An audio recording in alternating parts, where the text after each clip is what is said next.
ज्योतिष के साथ साथ हमारा पिछला जन्म, आगे का सब जुड़ा हुआ है। ये ध्यान, तंत्र, मंत्र, यंत्र सब जुड़ा हुआ है। ऐसी कौन सी कुंडलियां होती हैं जो जैसे कॉम्पिटिटिव एग्जाम्स जिसमें क्लियर होता है? क्योंकि कई बार लोग होता है कि बहुत मेहनत करते ही हैं, आपने देखा ही क्लियर नहीं होता। तो क्या ये कहना ठीक है कि मेहनत या एस्ट्रोलॉजी कि किसमें? बहुत अच्छी बात आप पूछ रहे हैं। मैं यहाँ तक उनको बता देता हूँ कि पिछले जन्म में आपकी मौत इस कारण से हुई। नहीं बताया ना, तो इसका मतलब मैं आपको उपाय भी सही दूंगा, उसकी रेमेडी आपको सही दूंगा। कुंडली अपने आप में बहुत बड़ा शक्तिशाली ग्रंथ है, लेकिन उसको पढ़ना आना चाहिए। एक सूर्य शनि की युक्ति होती है। ओके। अगर वो कहीं पर भी अगर पड़ जाए, अब आप देखिए आप, तो व्यक्ति का या तो पिता तरक्की करेगा या पुत्र तरक्की करेगा, दोनों में से एक तरक्की करेगा। और जब पिता नहीं रहेगा तो ही पुत्र तरक्की करेगा। यह हम किसी को बोल सकते हैं क्या? मैं ये कह दूं, कोई बच्चा मेरे पास आए कुंडली दिखाने के लिए, मैं कहूं तेरा पिता जब ऊपर पहुंचेगा तब तो तरक्की करेगा, कैसे पॉसिबल है? कैसे बोल दूंगा? बहुत इतना गूढ़ ज्ञान है ये भरा हुआ। आप ये सोचो कि आप एक मकान में रहते हो, आपने वो मकान जो है चेंज कर लिया, और चेंज करने के बाद आपकी स्थिति दयनीय होगी, व्यापार भी ठप हो गया या नौकरी छूट गई। इसको आप क्या मानोगे? जबकि आप अपनी कुंडली देख रहे हो तो वो बिल्कुल दुरुस्त कुंडली है। इसका मतलब स्थान योग है, वो जो स्थान का जो है वो दोष वो बन गया है, वो स्थान दोष बना। जिस जगह पर आप शिफ्ट हुए हो डेफिनेटली वहां पर नकारात्मक शक्तियों का वास है। आप कितना ही वास्तु वहां पे ठीक करा लो, क्या होगा? आपको भी जिंदगी में तरक्की नहीं कर पाओगे। हम आज के इस आधुनिक युग में हम आगे बढ़ते हैं, नया मकान लेंगे, ये करेंगे, वो करेंगे। हमको ऐसा मकान भी कभी किसी का नहीं लेना चाहिए जो कि किसी की पाप की कमाई से हो या वो दुखी होकर के बेच रहा हो। उसकी हाय उस मकान में हमेशा रहेगी, वो व्यक्ति कभी पनप नहीं पाएगा जिंदगी में। अब ऐसे में वास्तु ज्योतिष क्या करेगा? इसको तो वही जानेगा जिसको पता होगा। मेरा एक दोस्त था क्या है, और बहुत अच्छा बिजनेस है, बिल्डर है, वो यहीं पे ही बिल्डर।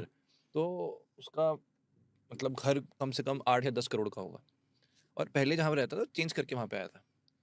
अभी लगभग मेरे ख्याल से 8-9 महीने हो चुके होंगे, मैं ऐसे ही मिला कहीं बाहर, तो मैं कहा क्या घर का, कह रहा हम घर शिफ्ट कर रहे हैं। मैं कहा क्या हुआ? कह रहा भाई 2 साल जब से इस घर में आए हैं, कह रहा CBI की रेडें बढ़ गई हैं, कह रहा यहाँ पे अच्छा आप घर देखोगे आप बोलोगे शायद इस एरिया में सबसे अच्छा बंगला जो है वो उसी व्यक्ति का है।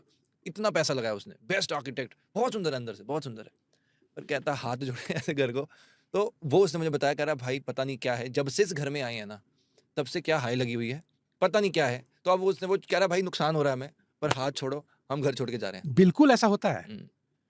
आप देखिए ना, सिंपल सा एक और बताता हूं कि एक पिता अपने दोनों बच्चों को, 3 बच्चों को बराबर पालता है, लेकिन सबका भाग्य क्या है?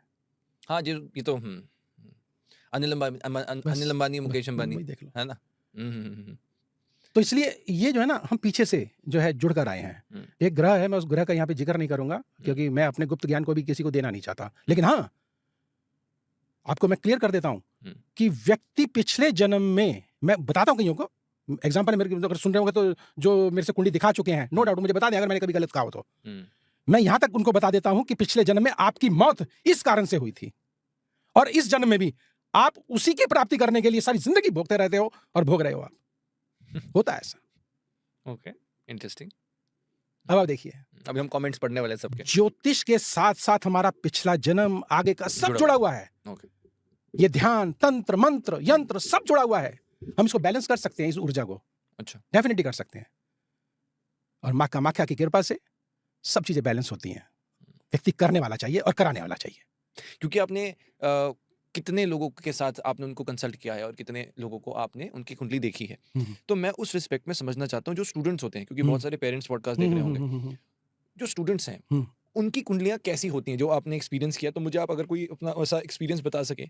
ऐसी कौन सी कुंडलियां होती हैं जो जैसे कॉम्पिटिटिव एग्जाम्स जिसमें क्लियर होता है? क्योंकि कई बार लोग होता है कि बहुत मेहनत करते ही हैं, आपने देखा ही है, क्लियर नहीं होता। तो क्या ये कहना ठीक है कि मेहनत या एस्ट्रोलॉजी ये किसमें? बहुत अच्छी बात आप पूछ रहे हैं। बच्चा मेहनत कहीं और कर रहा होता है और उसका भाग्य कहीं और होता है। ये सच है? सच है। कैसे? थोड़ा सा मुझे प्रमाण दीजिए। मैं बता देता हूँ।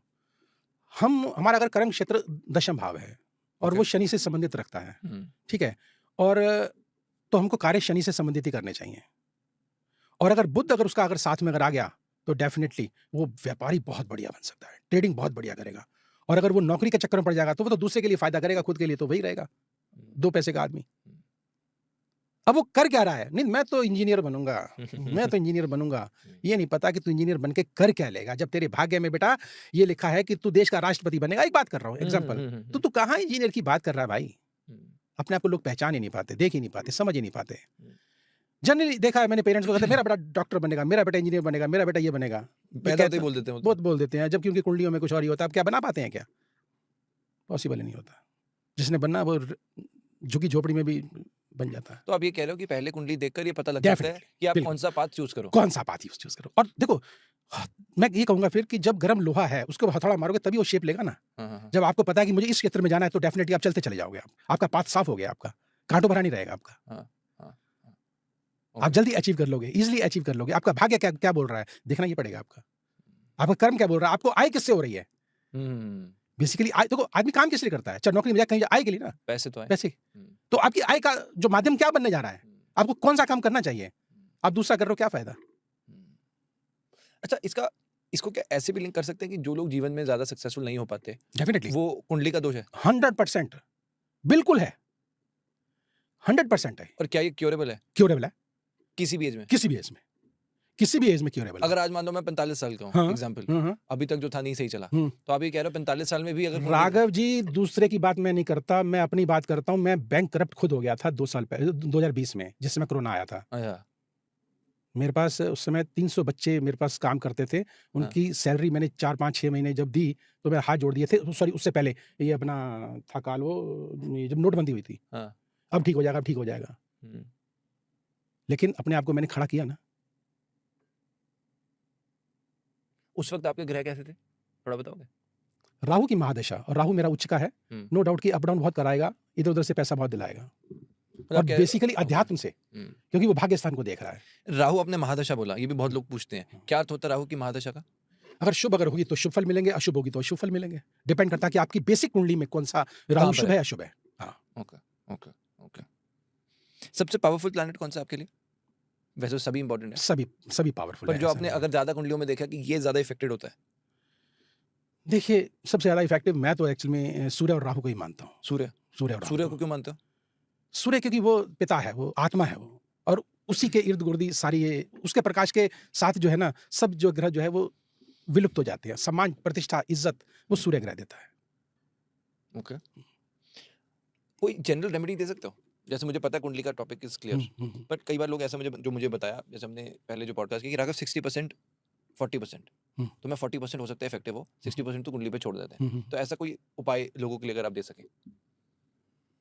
डेफिनेटली। देखिए, मैं आपको कुंडली के बारे में थोड़ा सा और संक्षेप में बता देता हूँ। एक बार मेरे पास एक कुंडली आई, और कुंडली देखते ही मैंने कहा कि आप शनि का दान कर रहे हो क्या? कहते हाँ कर रहे हो। मैंने कहा कभी जिंदगी में जो है आप तरक्की नहीं कर सकते।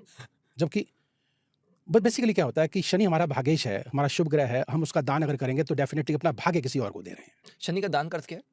शनि, देखिए, जो शुभ ग्रह होते हैं उनका हमें दान नहीं करना चाहिए कभी भी। ओके।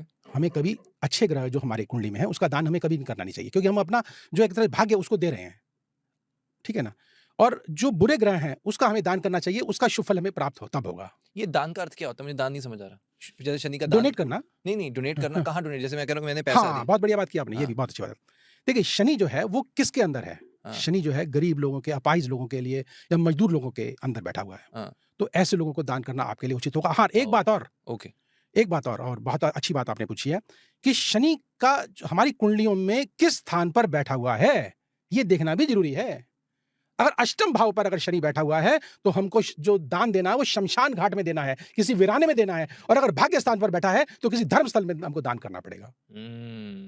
क्योंकि आपकी कुंडली का शनि जो है वो भाग्य स्थान पर बैठा हुआ है, अर्थात धर्म स्थल पर बैठा हुआ है, और आप दे रहे हो जाके कहीं और जाकर के, तो उसका फल आपको कभी नहीं मिलेगा। और यही होता है, अरे पंडित जी ने शनि के लिए कहा था लेकिन हमने दान यहां कर दिया, वहां कर दिया, कोई फायदा नहीं उन चीजों का। बेसिकली ये एक पूरा विज्ञान है, प्लस माइनस का विज्ञान है। आप इसको समझ करके अगर उसको बैलेंस करोगे तब तो आप फलित हो जाओगे, अदरवाइज फिर वैसे के वैसे। ओके।